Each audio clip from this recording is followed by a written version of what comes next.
नमस्ते दर्शकों। आज के इस विश्लेषण में हम एक बहुत ही आम लेकिन बेहद परेशान करने वाली समस्या पर बात करने वाले हैं।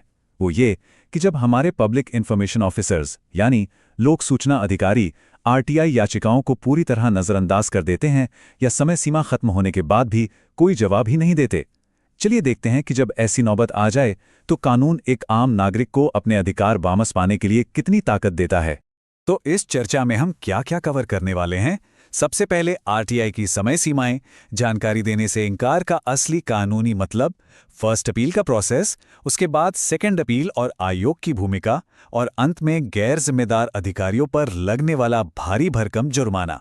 शुरुआत करते हैं हमारे पहले भाग से, आरटीआई की समय सीमा। जरा इस स्थिति के बारे में सोचिए। मान लीजिए 1 जनवरी 2026 को किसी ग्राम पंचायत, पुलिस विभाग या बैंक में एक आरटीआई दाखिल की गई। अब पूरे 30 दिन बीत चुके हैं, लेकिन जवाब के नाम पर बिल्कुल सन्नाटा है, कोई रिप्लाई नहीं। ऐसे में जब लगे कि रास्ता ही बंद हो गया है, तो आखिर सटीक कानूनी उपाय होता क्या है? देखिए, इसके लिए इस टाइमलाइन को समझना बहुत जरूरी है। नियम बिल्कुल साफ हैं।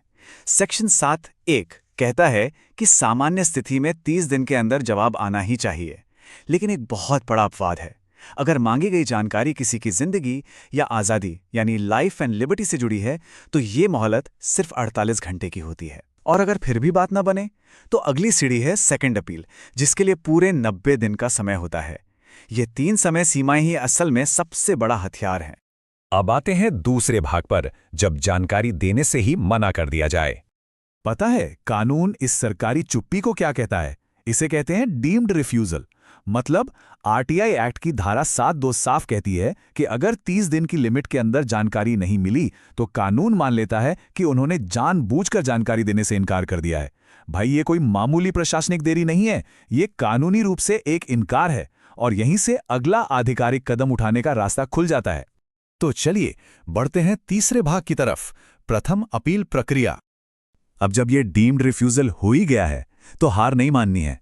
अगला कदम है फर्स्ट अपील, जो धारा 19(a) के तहत आती है। जवाब की समय सीमा खत्म होने के बाद इसे अगले 30 दिनों के भीतर दाखिल करना होता है। लेकिन किसे भेजें? ये अपील फर्स्ट एपिलेट अथॉरिटी यानी FAA को जाती है। ध्यान रहे, ये कोई बाहर का आदमी नहीं है, बल्कि उसी विभाग का एक सीनियर ऑफिसर होता है, जिसका काम अपने जूनियर यानी PIO के फैसले या उसकी लापरवाही का मूल्यांकन करना है। यहाँ दिखने वाले ये ऑफिशियल फर्स्ट अपील फॉर्म्स बेहद काम के हैं। अपील तैयार करते वक्त इन्हीं फॉर्म्स को सही से भरना होता है। इसमें साफ साफ बताना होता है कि 30 दिन गुजर जाने के बाद भी कोई निर्णय नहीं आया है। सही कागजी कार्रवाई से केस एकदम मजबूत हो जाता है, क्योंकि इससे साबित होता है कि कानूनी प्रक्रिया का पूरी तरह से पालन किया जा रहा है। आगे बढ़ते हैं चौथे भाग पर, द्वितीय अपील और आयोग। अब मान लीजिए विभाग के सीनियर ऑफिसर ने भी बात नहीं सुनी, तब फर्स्ट और सेकंड अपील का फर्क समझना जरूरी है। फर्स्ट अपील तो विभाग के ही एक अधिकारी के पास गई थी, जिसके लिए 30 दिन का समय था। लेकिन सेकंड अपील धारा 19(3) के तहत ये सीधे एक बाहरी और पूरी तरह से स्वतंत्र निकाय के पास जाती है, यानी स्टेट या सेंट्रल इंफॉर्मेशन कमीशन के पास, और इसके लिए पूरे 90 दिन का समय मिलता है। ये बाहरी जांच ही इस पूरी प्रक्रिया की निष्पक्षता की असली गारंटी है। इस सबसे बड़ी अथॉरिटी तक पहुंचने का रास्ता बड़ा सीधा है। पहला कदम, FAA से कोई जवाब नहीं मिला। दूसरा कदम, 90 दिनों के अंदर कमीशन में धारा 19(3) के तहत अपील फाइल कर दी। तीसरा कदम, इसके बाद कमीशन एक प्रॉपर ऑफिशियल सुनवाई यानी हेयरिंग करता है, जहां दोनों पक्षों की बात सुनी जाती है। और चौथा यानी आखिरी कदम, कमीशन अपना फाइनल ऑर्डर देता है। वो या तो तुरंत जानकारी देने का ऑर्डर देगा या फिर सीधा जुर्माना लगाएगा। जुर्माने की बात आते ही हम पहुंच गए हैं अपने 5वें और अंतिम भाग पर, सूचना अधिकारियों पर जुर्माना। पूरे 25,000 रुपए। जी हाँ, धारा 20 के तहत अगर कमीशन को लगता है कि अधिकारी ने बिना किसी ठोस वजह के जानकारी को रोका या नष्ट किया है, तो उस पर हर दिन के हिसाब से 250 रुपए का जुर्माना लग सकता है, और ये अमाउंट बढ़ते बढ़ते 25,000 रुपए तक जा सकता है। सबसे बड़ी बात पता है क्या है? ये पैसा विभाग के फंड से नहीं, बल्कि सीधे उस अधिकारी की अपनी जेब से कटता है ना? कमाल का और कड़ा उपाय। लेकिन जरा रुकिए, सिस्टम में एक संतुलन भी होना चाहिए। इलाहाबाद हाईकोर्ट ने एक बहुत ही अहम बात कही है।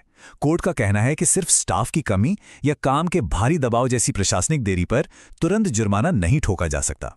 अधिकारी को तभी सजा मिलेगी जब यह साबित हो जाए कि उसके मन में कोई खोट था, यानी दुर्भावना थी, या उसने जानबूझकर लापरवाही की है। बिल्कुल सही भी है, न्याय का तराजू दोनों तरफ बराबर होना चाहिए।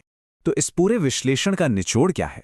आरटीआई सिर्फ कागज का एक टुकड़ा नहीं है, ये एक बहुत ही ताकतवर कानूनी प्रक्रिया है जो नागरिकों को उनके अधिकार दिलाती है। ऐसे ही अधिकारों, कानूनी प्रक्रियाओं और सरकारी योजनाओं की सटीक जानकारी के लिए Gabbar RTI online YouTube channel से जरूर जुड़ें। अब अंत में एक सवाल छोड़कर जा रहे हैं, क्या जानकारी न मिलने पर चुप बैठना सही है, या एक जागरूक नागरिक की तरह इन कानूनी अधिकारों का इस्तेमाल करना हमारी जिम्मेदारी नहीं है? सोचिएगा जरूर। इस विश्लेषण का हिस्सा बनने के लिए बहुत बहुत धन्यवाद।